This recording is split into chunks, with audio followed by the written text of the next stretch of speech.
Welcome to our webinar on the topic, the 2026 ISO Revolution, Navigating the New ISO 9001 and 14001 Revisions. My name is Cassandra Prinz, and I'm the Inside Sales and Client Services Support at our organization. I'm joined by Oscar Combs, our Client Support Manager. Oscar has over 30 years of experience with ISO certification for organizations of all sizes and industries throughout the United States and abroad. Oscar holds an MBA from the University of Houston and is a certified lead auditor. He'll be presenting, and after the presentation, we'll be opening up for questions and answers. And without further ado, welcome, Oscar. Thank you, Cassandra, and welcome everyone to our webinar. We're pleased to present this complimentary webinar to you. Today, our goal is to just kind of go over some anticipated changes that are coming up. I want to stress the word anticipated because things could change, right? ISO 9001 is still under review, and ISO 14001 is actually being published.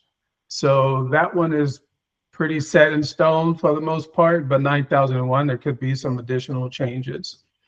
Today, we're going to talk about those changes and kind of discuss the implications to your organization and kind of give you the timeline for that you should consider as you work to implement these changes and to transition to these new requirements. Okay, so let's talk a little bit about our company, the ISO Certifications Group. We are a certification body based here in the United States, headquartered in Houston. We are accredited through International Accreditation Services. Our management system certification body number is 398, and our accreditation is recognized through the International Accreditation Forum. We do have 30 plus certified auditors throughout the US, so wherever our clients are, we can typically get to them, helping them reduce travel and things of that nature. And on average, we have about 29 years of experience auditing quality, health, safety, environmental management systems.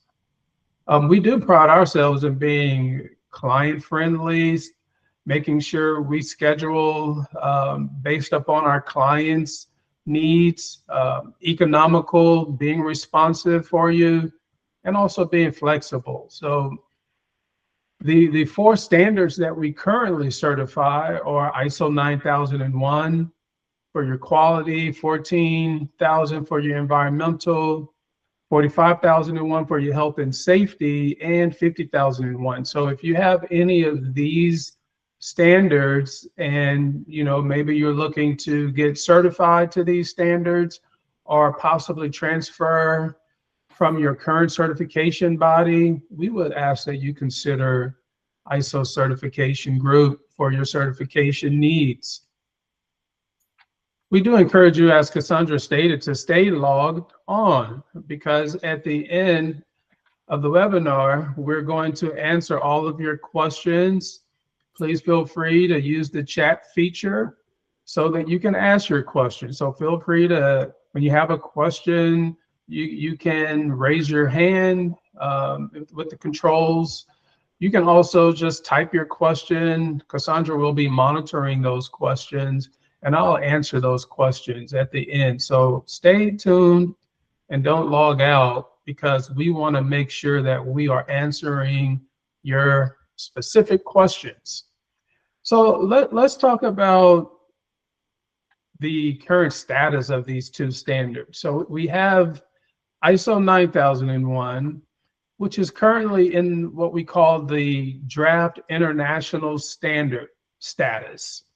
That means that this document is probably about 90 to 95% complete, but ISO members worldwide, including our company, is providing comments to the international draft version of the standard. So that's why I said some things may change, but Typically, when it gets to this point, there's not a lot of major changes.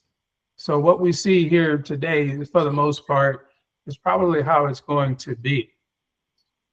So ISO 9001 2026 is expected to replace ISO 9001 2015 sometime around September of this year. Of course, that's anticipated. It could be delayed a little bit. You know, when you have all these different countries and people providing input, there's always a chance, right? ISO 14001 has actually passed this status of draft international standard, and it's no longer going through review or feedback. It is actually being prepared for publication, and it is expected to replace 14001 2015 in April. You guys, you heard that right. April is next month. So by the end of April, we should have ISO 14001 2026 in publication. All right, so that's a high level of what you should be mindful of. So as we go through these changes here, what I've done, and as you guys know, that these standards are part of the Annex SL, which means that, if you guys recall, when 2015 was released, ISO changed the whole numbering structure. So all of the standards have the same numbering structure, okay?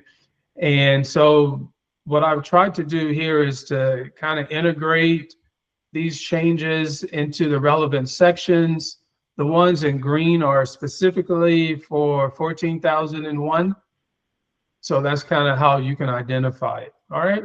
So let's just talk about some general things. You know, I pulled up these standards side by side, right? I had the 2015 version to the left, and to the right, I had the international drafts.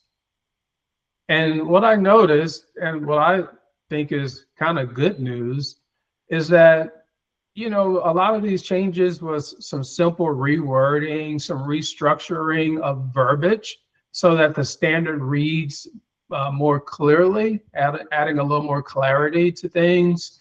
They remove some wording, but I believe you guys will be pleased to know that I don't foresee any major overhauls. There are some changes, but if you guys remember, whoever went through like the 2008 version of ISO 9001 and had to transition to the 2015, you know that there were some major things introduced. So you will not have that experience this time around. So that's good. So let's get into section 4.0, context of the organization. You guys know ISO issued an amendment a couple years back in regards to determining whether climate change is relevant to your organization. So that was issued as an amendment. Now it's official and included in ISO 9001. So that's one of the significant changes, and that you guys should already be familiar with that and should have already been working on that. Certification bodies have already been auditing against that. Also, for 14001, the scope of your EMS, your environmental management system, must now address the life cycle of products, right? Like, what's the life cycle from beginning to end, and what are you doing when your product or your raw materials reach the end of its life cycle? How are you disposing and discarding of that, right? So we need to be mindful of that. So that's all the main things that I saw in section 4. Let's move on to section 5, leadership.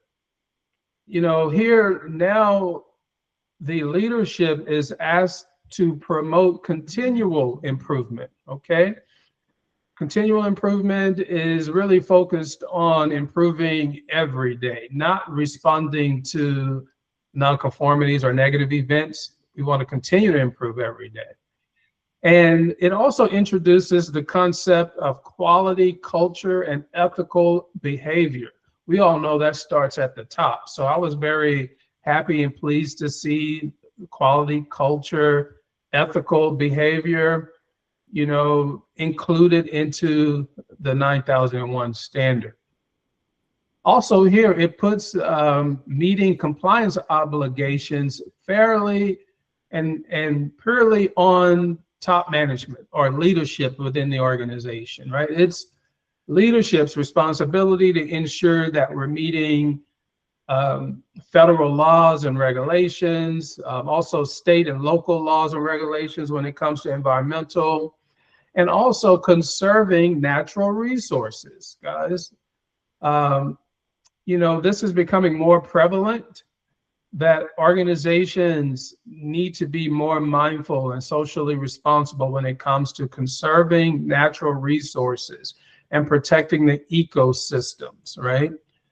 So we're talking about land, air, water, all the things that live in those environments. That it's our jobs to protect them. Let's go on to quality policy. Now, in the quality policy, we must consider the context and strategic direction when it comes to quality policy. So we need to go all the way back to our internal, external issues, our interested parties when formulating the quality policy, and also realizing that the quality policy should help us achieve the strategic direction of the organization. And the quality policy shall be implemented and maintained. Now, this is interesting because typically it's just focused on making sure that it was communicated and understood, but that's a lot different than implementing it and making sure that that quality policy is maintained. So that's a pretty significant change, and I'm happy to see it. Let's move on to 6.1.2, actions to address risk. Now, they've kind of broken out risk and opportunities. In 2015, they combined those risk and opportunities. So now you're going to have a section that's focused on risk and then opportunities. Totally makes sense, and I'm glad to see it. So risk and opportunities are to drive continual improvement. That's the purpose of assessing our risk. And more emphasis on the risks that have an undesirable effect, right? So anything that's having an undesirable effect within your organization, we need to put more emphasis on it. So the standard is requiring us to do that.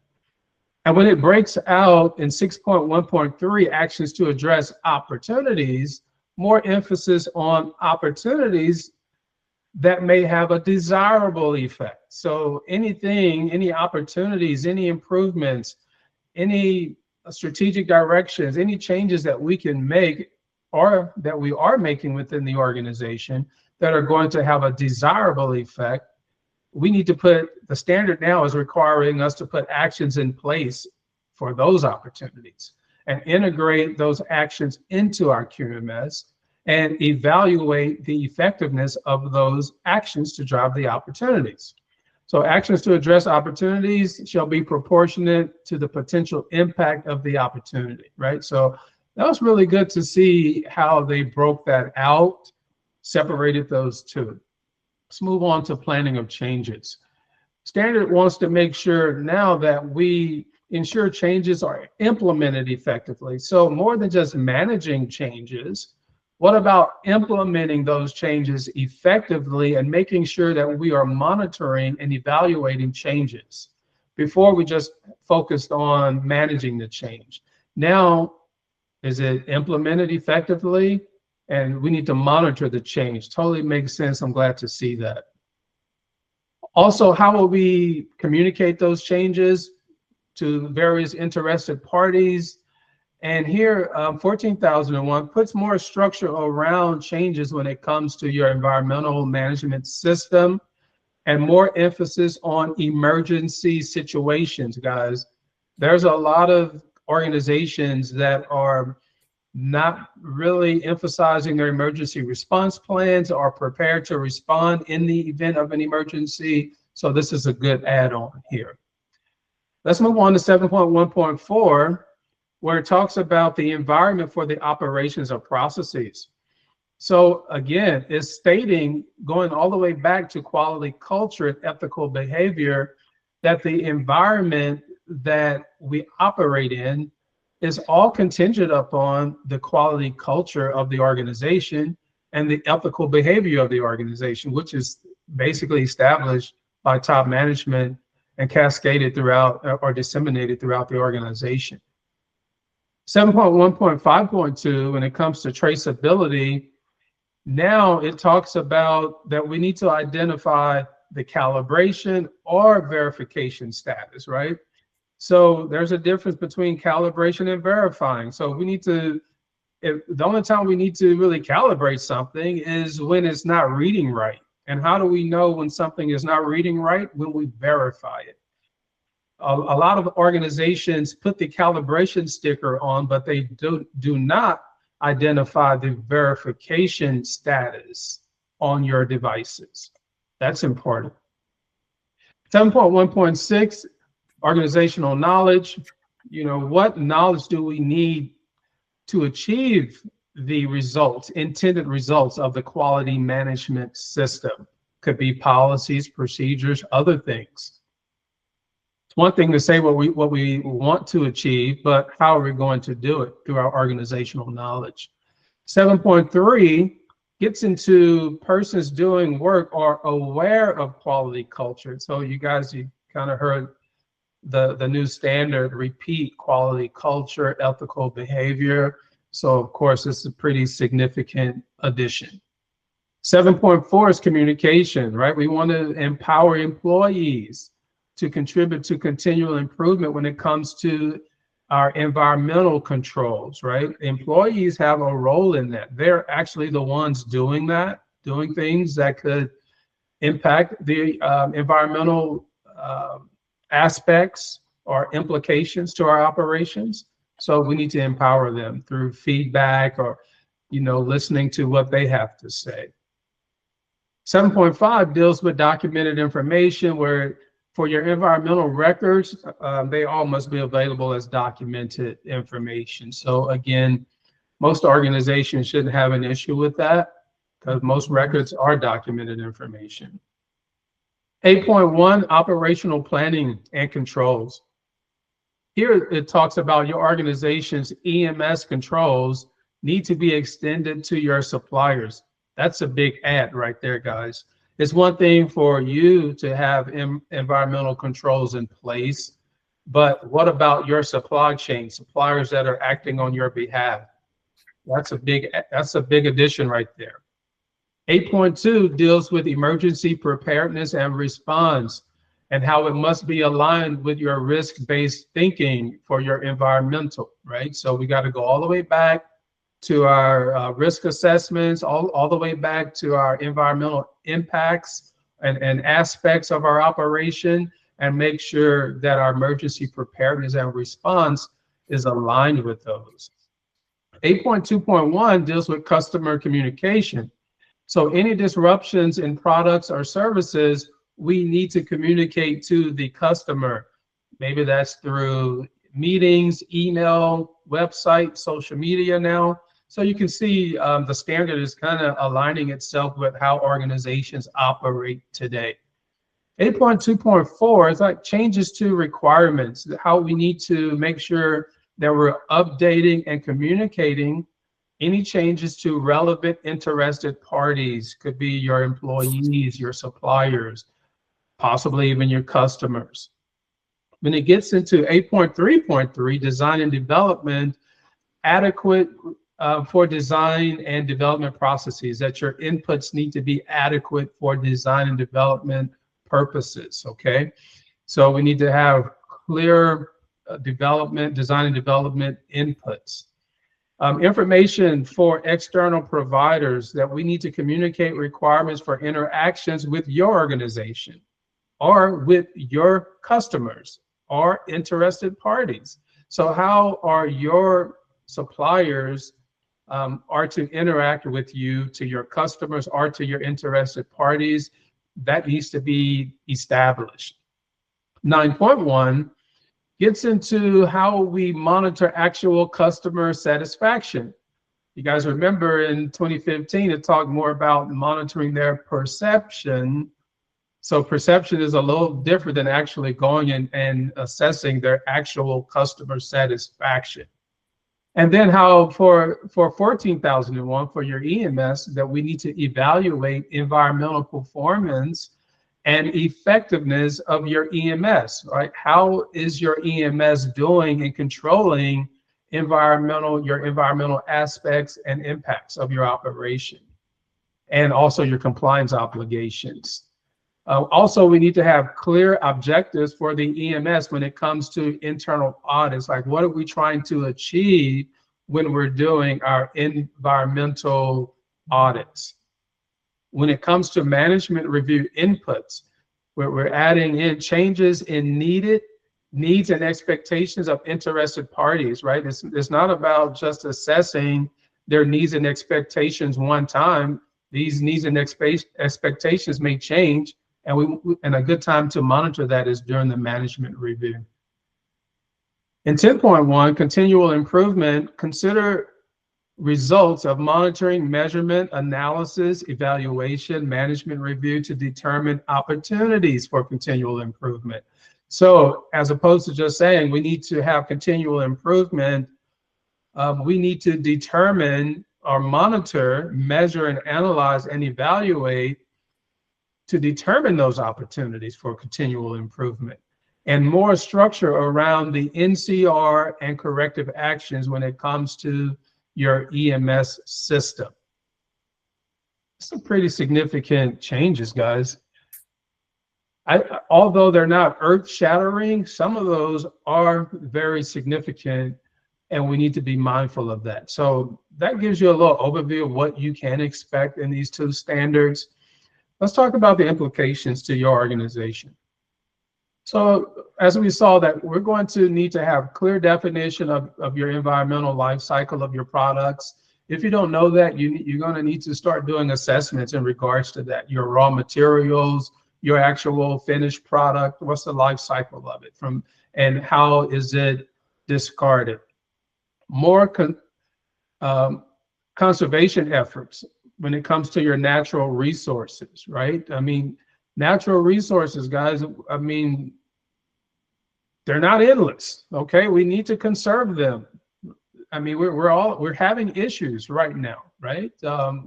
And some of it is due to waste. And so we need to put more efforts on conservation. Organizations will need to promote quality culture, ethical behavior. A lot of issues in the news around these things, and your ISO systems are all about making sure that we're doing the right thing, guys.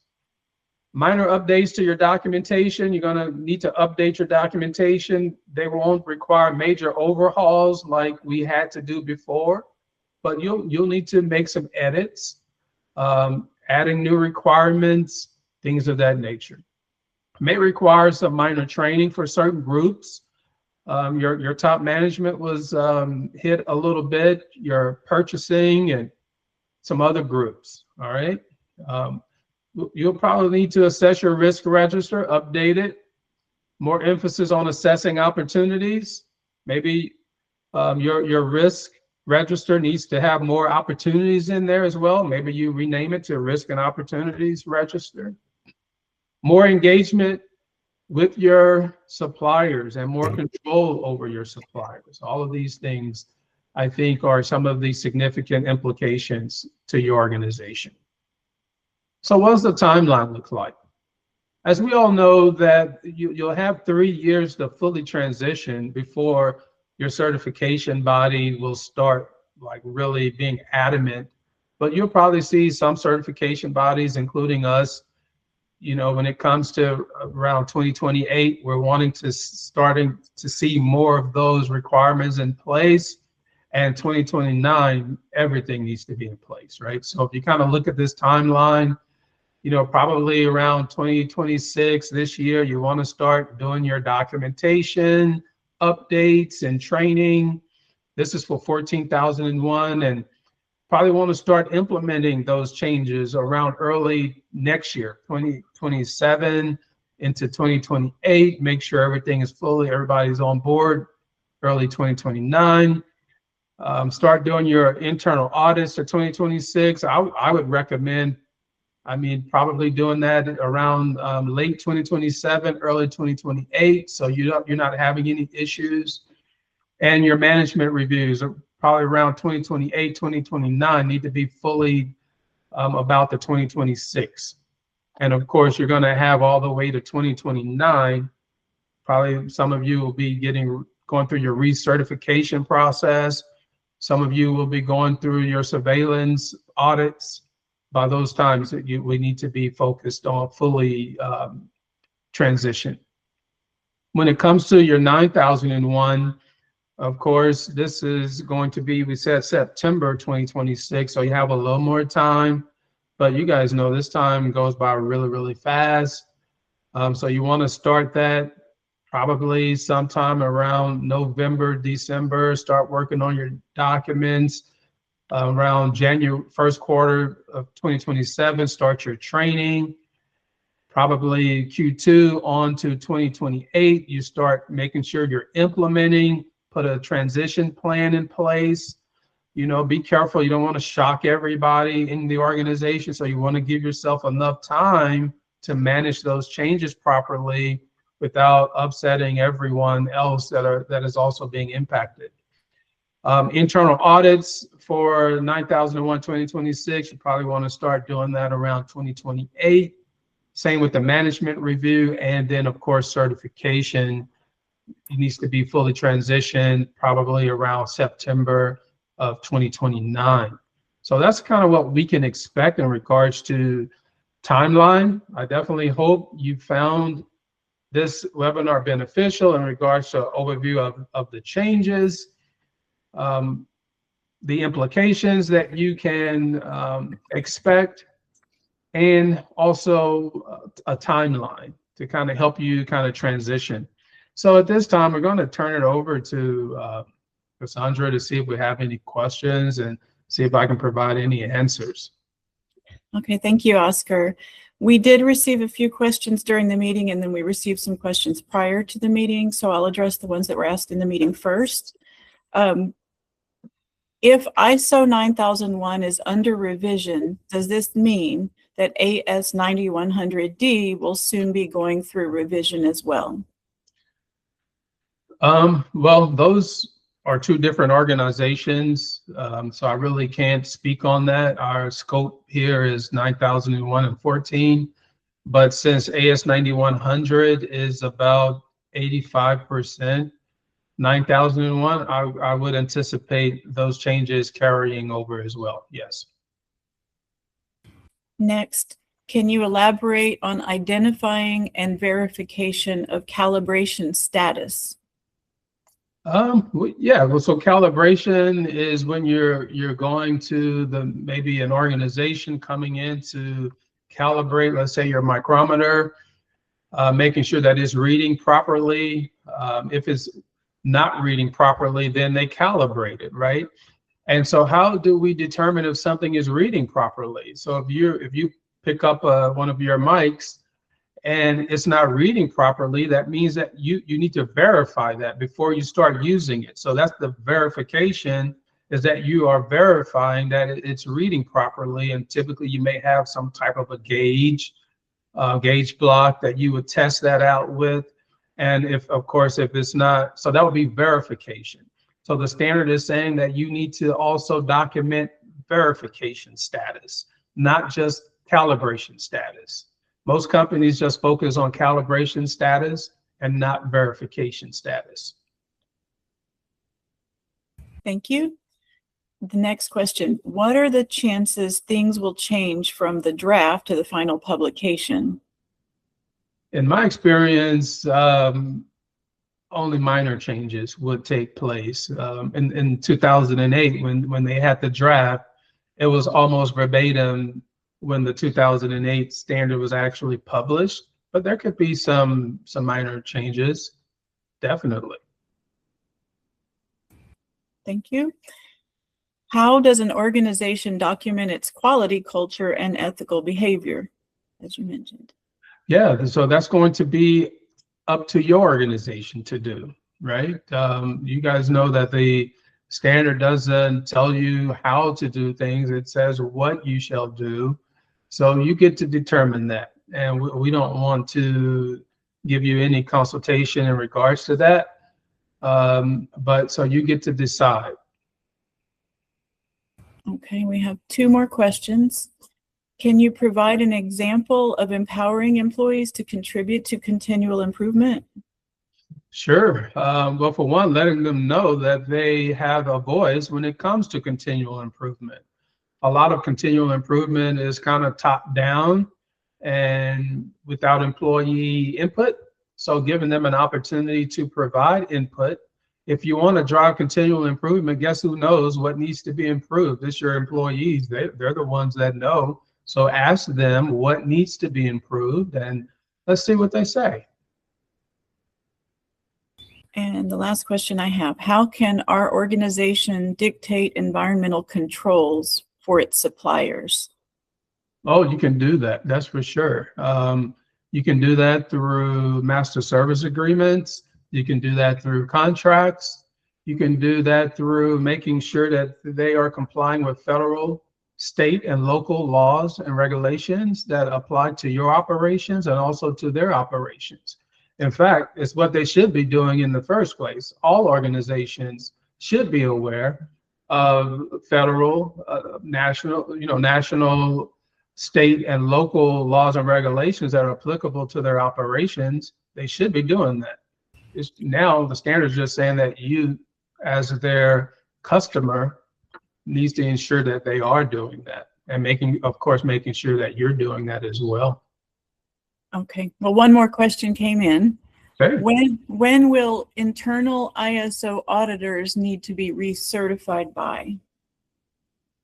I would say that when you start doing when you have fully implemented these changes, so 14,001 is being published very soon, end of April. So as soon as you update your documents, as soon as you start implementing, I would encourage the internal auditors to start seeking out that training. So this training, of course, probably not available right now, right? Because these standards are not published. So I would say has not been any specific timeline discussed in regards to that, but definitely by 2029 or 2028, I would say you'd want to have gone through some training on these new standards for internal auditing purposes. Well, it turns out we have another, and thank you so much, everyone, for engaging. Can you expand on the definition of opportunities? Well, yeah, opportunities are the opposite of risk, right? If you think about a risk is something that has a negative impact on your organization. An opportunity is something that's going to have a positive impact on your organization. So let's say a risk is maybe something going on like COVID-19. You guys remember that? That was a risk. Let's say an opportunity could be a new market that's opening up that your organization could take advantage of. So how can we do that? We need to identify it as an opportunity, and as the standard says, put things in place to take advantage of the opportunity, right? How do we monitor that, the actions that we put in place to take advantage of that opportunity? So yeah, that's what I would say in regards to that. Well, perfect. Oscar, thank you so much for presenting. I see we are at the end of the webinar. If anyone has questions afterward, we have not only, you can learn more about our specific organization, the ISO certifications group, at our website, isocertificationsgroup.com, but also please feel free to reach out to 281-742-1261. I would answer that line. And then also we do have ways that you can connect with us on social media through LinkedIn, YouTube, and Facebook. Thank you so much, everyone, for attending. Have a wonderful day. Thank you. Bye-bye.